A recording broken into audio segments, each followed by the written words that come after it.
नमस्कार, मी सीता पिचड. तर चला तुम्हाला एक ना औषधी वनस्पती दाखवणार आहे. तिचं फळ आहे ना ते खूप फायदेशीर आहे.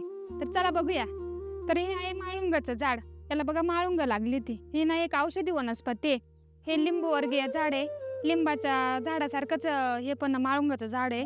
पण मग याची पानं मोठे राहते ते आणि याचे काटे पण मोठे मोठे ते. आणि लिंबाचा आकार छोटा राहतो आणि माळुंगाचा आकार थोडा मोठा राहतो आणि लंबकोळा राहतो. हे बघा असं. आणि माळुंगाच्या झाडाला ही अशी सफेद फुलं येते ते.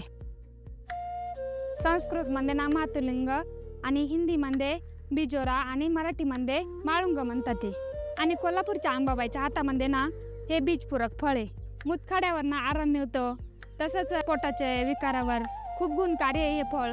रक्तातील साखर आणि कोलेस्ट्रॉल ना नियंत्रित राहतं. तुम्हाला माहिती आहे का हे फळ कसं खातात ते?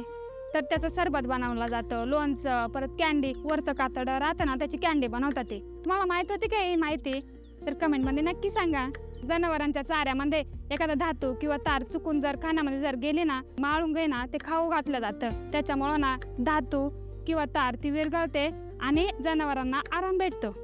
बघा ना किती उपयोग आहे. आणि तुमच्याकडे ही वनस्पती आहे का? म्हणजे कशा कशा औषधामध्ये उपयोग केला जातो ते पण मला कमेंटमध्ये नक्की सांगा बरं का. या फळाचं सरबत किंवा कॅन्डी किंवा लोणचं जर बघायचं असेल तर मला कमेंट करून नक्की सांगा. आणि असेच नवीन व्हिडिओ बघण्यासाठी ना आपल्या चॅनल नक्की फॉलो करा बरं का.